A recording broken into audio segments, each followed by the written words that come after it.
Praise be Jesus Christ and Mary Immaculate. Welcome to this 25th Sunday in Ordinary Time. We're going to read from the Gospel of Luke, chapter 16, verses 1 through 13. It is important to know that Jesus does not oppose money. Jesus uses money. Jesus knows that he needs money for his ministry, and we're told in the Gospels that there are people, especially women, who will share their money, their wealth, with Jesus and his ministry. But it's important to know that for Jesus, money is an instrument, and it's an instrument used to be good and to do good. To be good for yourself, your family, and those that you care for, and to do good, especially to those who are most poor and needed in your community.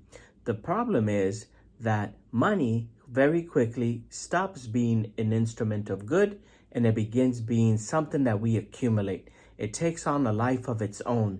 And for many people, money becomes an idol. It becomes the God for which we live and work with.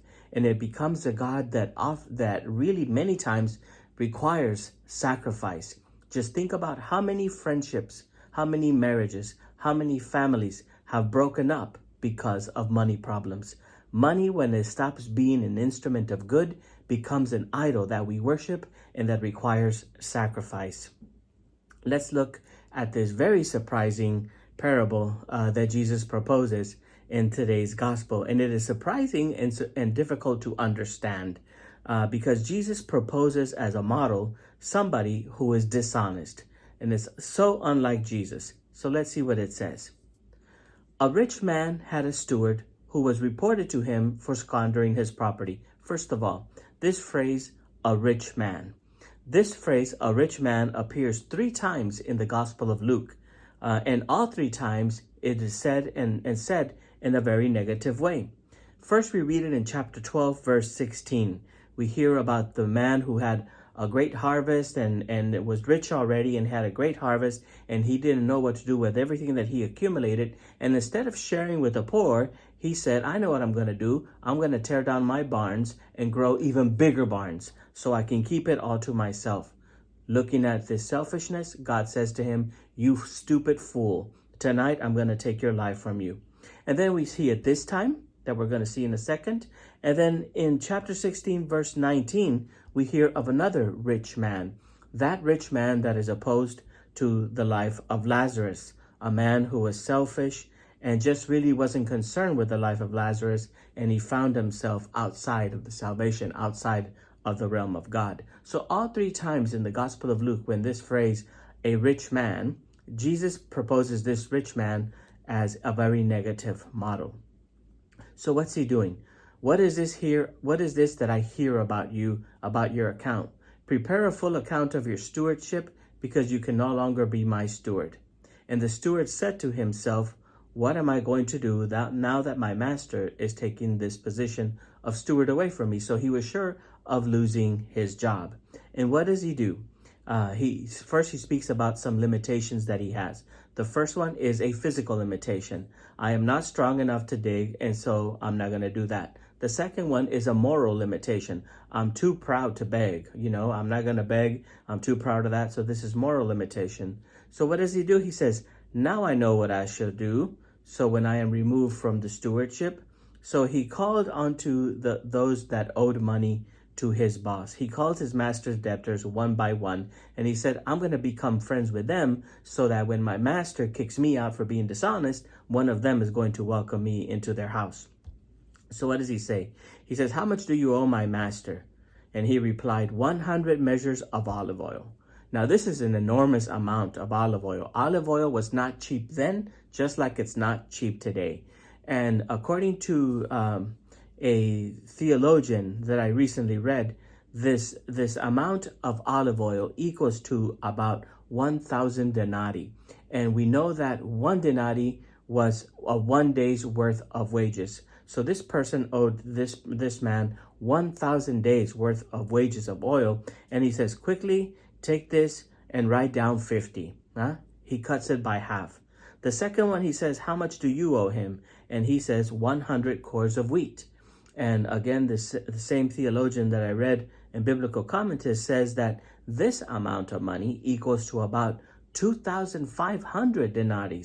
And 1 denarii is 1 day's worth of wages. So you can imagine the huge amount of money. And to this person, he says, here's your receipt. Write down that you owe him 80. So he cut it back a little bit less, but nonetheless, he cut it back.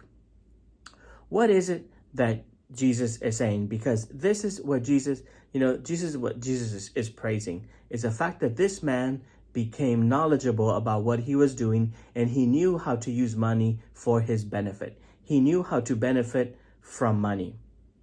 And Jesus says, and the master commended that dishonest steward for acting prudently.